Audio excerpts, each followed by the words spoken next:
This is Tom Gentry with Insider Automotive. I'm doing a new automotive venture in the Tri-Cities, and I want to tell the story of what I do for a living as it relates to those who are interested in buying a car. So to help me tell the story, I brought a man out of retirement that I have great respect for. Now, all of you may not know his face, but all of you will know his voice. Dave Hogan. Hi, Dave. Hey, Tom, I've got a face for radio, as the saying goes. That you do. I would assume, having known you for years, that the reason it's called Insider Automotive is because you are an automotive insider. Is that I right? am as it relates to program cars and off low mileage off lease cars. I am one of the biggest independent buyers in the country. So consequently, I want us to talk about that a little bit. Dave and I have done so many commercials and infomercials through the years for my dealers that he's learned a lot about my business and I've learned a lot about his. But I think it's important that the people understand what I actually do for a living and how it affects them over here at the dealership I'm opening if they need to buy a used car.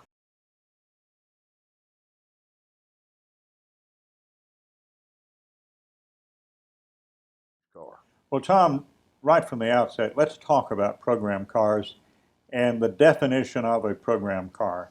We've talked about program cars down through the years, but there may be people listening and watching who don't understand the concept of a program car. Explain, please. A program car is a short-term rental car. There are two ways rental cars are disposed of. Some of the rental companies actually buy the cars and they run them till they've got high mileage, then sell them. The others are leased from the manufacturer to the rental company and returned from the rental company to the manufacturer. And they are sold at what's called factory auctions, closed auctions, that only franchise dealers can get in. And one of the big advantages I have, Dave, is due to my association with all the franchise dealers I buy cars for, I've got access to a much higher level of car, quality of car, than a typical used car dealer. Can you give us a specific example, a hypothetical, of course, of a program car? A program car would be, as we're speaking right now, the buying season's getting ready to start on program cars. The rental companies get their new stock about this time of the year. We're filming this in late August. And also after Labor Day, the rental demand drops when the vacation season's over. That creates a glut. And no matter what there's a glut of, no matter what commodity it is, oil, whatever, the price will drop. So we're getting ready to go into the buying season. A typical program car might be a 2015 Chevy Cruze. The car will have anywhere from 8 or 10 to maybe mileage into the low 20s, not usually, but that would be an example of a car that I would offer. And the car presumably would still have some factory warranty. Well, it has a lot more than it's used. The GM stuff has a 5-year, 100,000 mile powertrain warranty on it, a 3-year, 36,000 mile bumper to bumper, and you get the rest of that. So in fact, a lot of these cars have only been in service for a few months, so more of the warranty remains than has been used. So the buyer would be able to save several thousands of dollars over the cost of buying that Chevy Cruze brand new. We all know that the initial depreciation is the big one. Now, what you do is you let the rental company take that huge initial depreciation. And what you're left with is a car that you can't tell from new, has most of the warranty left on it, but it's way cheaper. Well, let's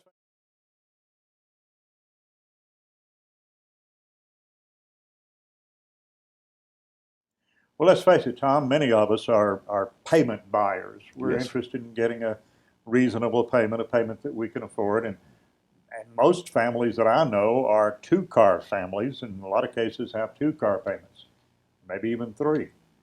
How about your financing? Is it possible to get a low monthly payment on a program car? It is. You know, low would be a relative term. And I specialize in cars that people can buy at about $300 a month or less. That's a payment now that most people are comfortable with, especially when they know that they're not going to have repair expenses in the mix, at least for a good long period of time. So again, being associated with franchise dealers as I am, I can offer the same financing options as a new car dealer. I just don't have the tremendous overhead of a new car dealer. You know,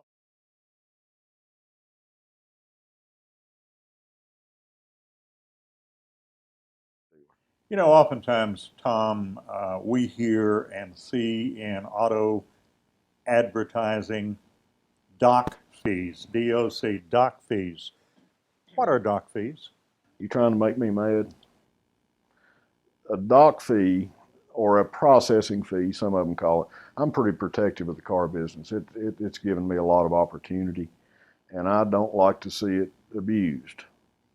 If you and I and Mr. Chris Reddick, who's filming this for us, and a bunch of other people, we're going to decide we're going on a camping trip. So we go to the grocery store and we buy $500 worth of groceries. And the clerk says that'll be $500 for the groceries, $50 for the tax, and $75 for ringing you up. Are you going to pay that? No. I'm not either. Don't pay it to car dealers. It's pure unadulterated profit. And I don't like dock fees. I don't think they're fair. They're not illegal, mind you. And I can't even say they're unethical. I'm saying I have a problem with them. And all that will be added if you buy a car from me here is the fees that government agencies require us to collect, the title fee, the sales tax. The dock fee, to answer your question, is zero.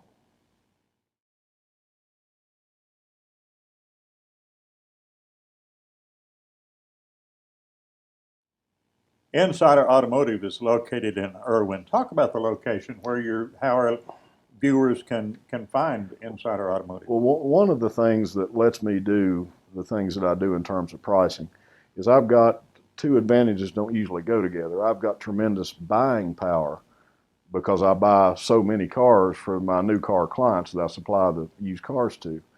So I've got tremendous buying power, but I've also got minute overhead compared to a new car store. I own this property here, and that's one of the reasons that I'm able to offer the prices that I offer is because it is in Irwin. It is at a property that I already own, and it just gives me flexibility, allows me to do things. Well, let me put it this way. I'll get right to the point. You can sell any product, no matter what it is, cheaper out of a $300,000 facility than a $5 million facility. When you go out on the motor mile and see these beautiful high dollar dealerships, ultimately only one person can pay for that beautiful facility, and that's the people that do business with it. That make sense? That makes sense. And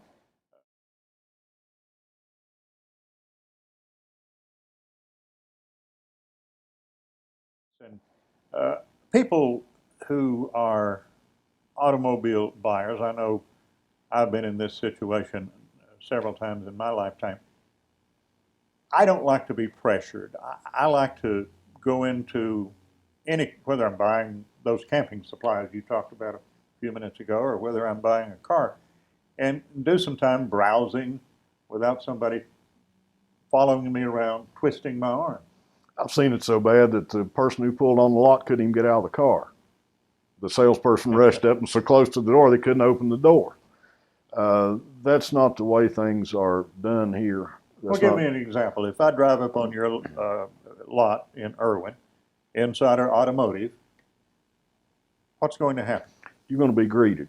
That's only common courtesy. Mm-hmm. You're going to be greeted, but you're going to be greeted by somebody that's not on commission. The people that work for me here are very closely held. They're longtime friends. 3 of them are retirees. They're not paid on commission. You're going to be greeted just the same as you would be greeted in any other situation. And then you're going to tell us what you want done. And a lot of times people come and say, I'm specifically interested in this stock number car that I heard you talk about on the radio yesterday, that Ford Fusion. I'm particularly interested in that car, but I don't know that I don't want to look at other things too. So do you want us to walk with you to answer questions? Do you want us to go back inside and leave you be and you come in if you want to know something? The customer is in charge. The customer's always right. The customer will tell us how he wants to be treated. But I can promise you this, I can promise you no pressure. I can tell you in the car business, they say, call them till they buy or die. We're not going to do that. We're very busy involved in my buying activities, in my nationwide virtually. And we're not going to bug you. We're not going to hassle you. The only time anyone from here would call you is if you ask us to call you. If you needed a piece of information we couldn't come up with immediately, a lot of times people will say, I would like to have 15 Impala Limited, and I might have 3 of them on the truck on the way into the dealership. If you Right. wanted to be called and when they were cleaned up and ready to sell, we'd call you and tell you, so we're not going to bother you. We're not going to bother you when you're here, and we're not going to bother you after you've gone.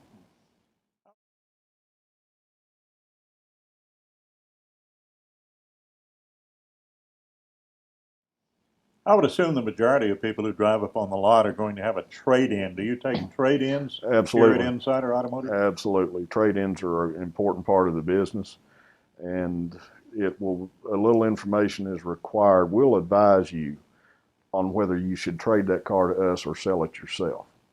An example would be if you have a $10,000 trade-in, you've got to get about $800 more for it if you sell it yourself, because in Tennessee we only pay sales tax on the difference, or the boot, as we say out in the country.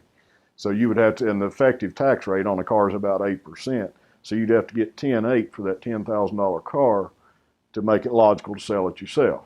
And it still wouldn't be logical because there's so much hassle and headache involved. We will work with you on telling you what you got to do to get the car ready. You know, if I drive it down the road to appraise it and hit the brakes and it shakes my teeth out, you can't sell that car that way. If the tires are bald, if it's nasty. So we'll work with you, and you can calculate with the information we give you how much it'll cost you to get that car ready for sale and how much the difference in the sales tax will be. Then you decide. If you want to trade it, we'll be glad to have it. If you want to keep it and sell it yourself, you're welcome to do that too. I think we've all wondered when we've done business with a car dealer whether we're getting a fair amount for our trade-in. There's a lot more information available now than there was when I started many years ago. And you can, the mistake people make is they'll have a car and they'll think it's worth more than it is. Because they'll say, well, they're selling them on eBay for $12,000. Well, if they were selling them, if they sold it, you wouldn't be seeing it. So a lot of times people have an inflated value of what their car's worth. We'll tell you what it's worth on a wholesale level. Then you can make your decision using the cost of your reconditioning and the extra cost of your sales tax. Then again, you tell us what to do. We're not going to tell you. But we're going to arm you with the information to make an informed decision.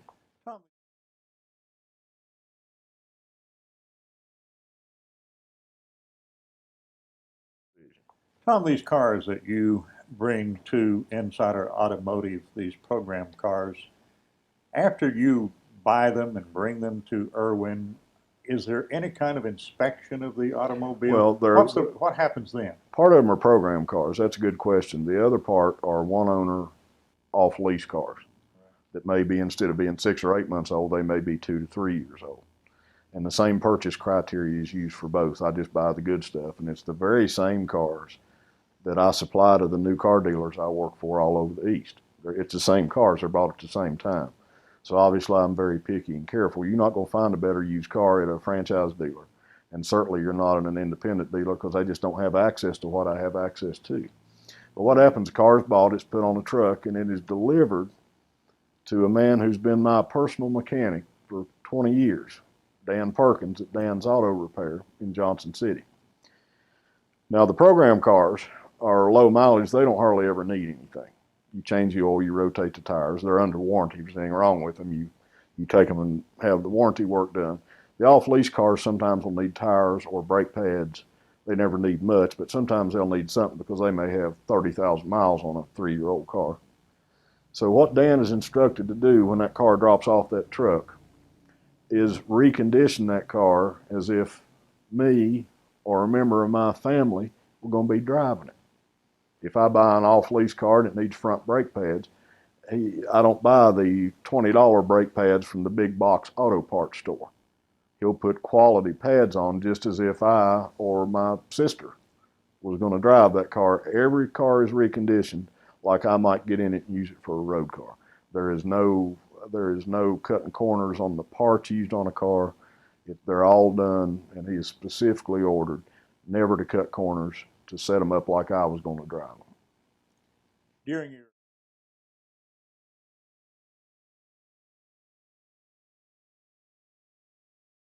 During your many years in the automobile business, Tom, I'm sure you've had people say, Tom, I've got my eye on a particular vehicle, maybe a Ford Focus, and here's the kind of equipment I'd like to have on that car. Can you help a person in that regard if they're not in a big hurry to? If they're not in a big hurry, I Right. can. Now, again, please remember, everybody who is watching this, that my primary job is to supply off-lease and program cars to the new car dealers I work for. This little dealership I'm opening here it could almost be classified, Dave, as an outlet store. In other words, if there is more of a particular product than my dealers can absorb, then I'll buy them and send them to my lot in Irwin. But my primary responsibility is to those new car dealers I supply. So yes, given time, now don't ask me where you can buy a 12-year-old BMW or something like that. That's not what I do. I deal in normal cars. You might say normal cars for normal folks. No exotics. If you want to buy a Jaguar, not me. To some,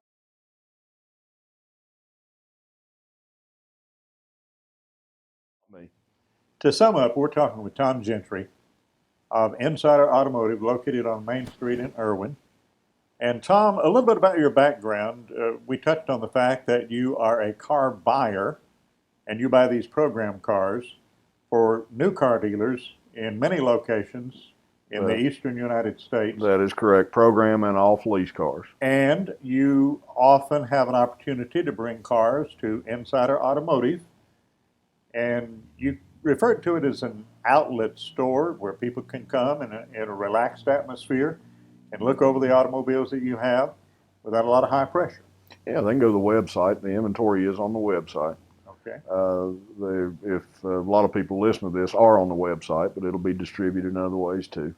You can find the inventory details on the inventory. My pricing is very upfront. I completely disclose if I offer a payment, a price and a payment.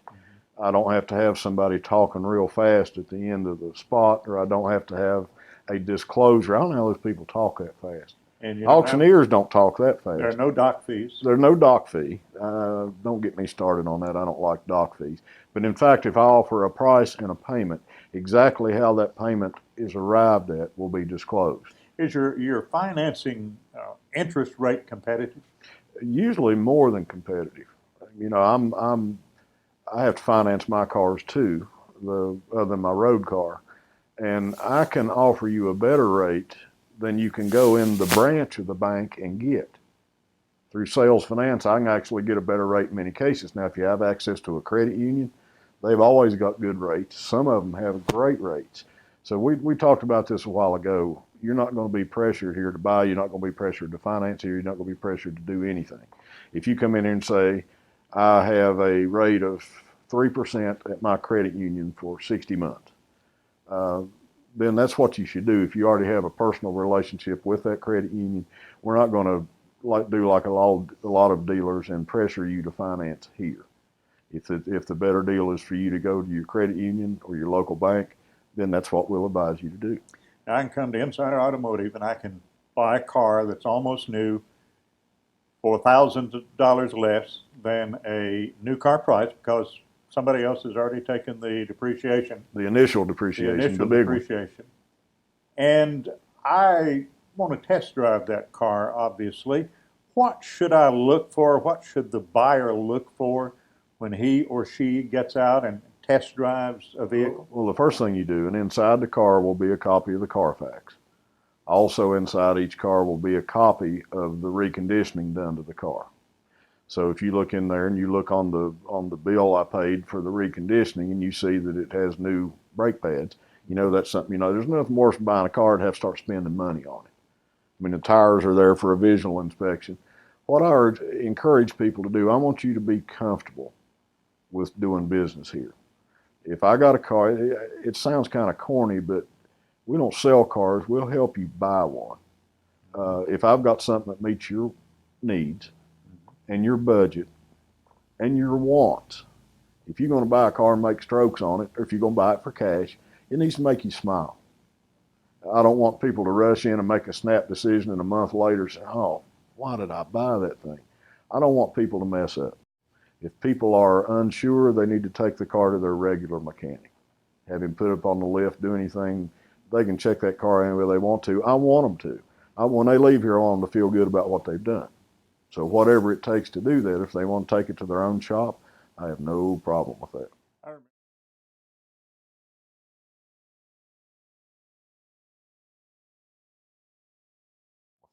I remember in previous years when we've talked about program cars, people will drive quite a long distance to get a good deal on an automobile. Yes, they will, and it's more and more all the time with the advent of cars.com and the things on the internet. You can hit one click and see what a particular car is being sold for from here to Portland, Oregon. But you have to do your homework. If you're gonna make a big purchase, whether it's a car or a house, whatever, do your homework. I mean, it amazes me the number of people that buy something and they don't do any homework. Then they're unhappy and they say, well, I wish I had. Well, do it up front. Do your due diligence. Do your homework.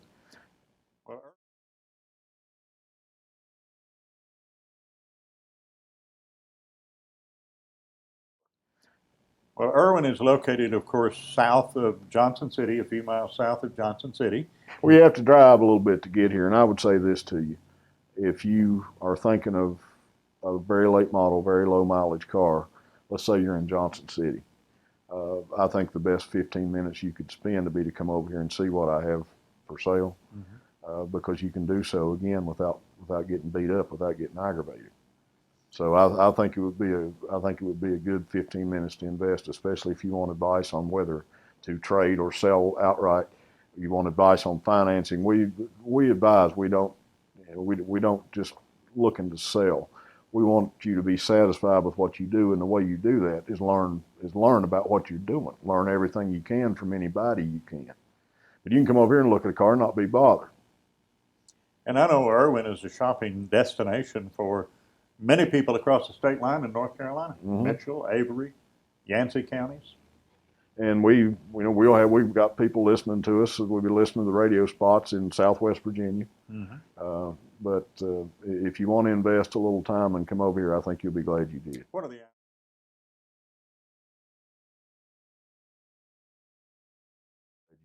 the hours?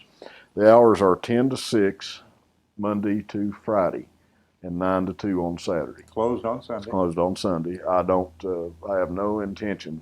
The car business has lost so many good people, these high-rolling new car dealers, because they work them to death. They have no family life. They got no time. Now, if you call and say, look, I can't get there till 7, somebody will be here to meet you. But I don't want to work my people to death. I want my people to have a good life, and we'll accommodate you if you have special needs on timing. But those are the base hours. And if I decide to sneak over to your lot on a Sunday afternoon just to look around, would I be welcome to do that? Absolutely. And you sure won't be bothered on Sunday, because there ain't nobody going to be here unless it would be me in here doing paperwork of some kind. Thank you, Tom. Tom Gentry, Insider Automotive, located on Main Street in Irwin. Thanks, Dave. Pleasure to work with you again.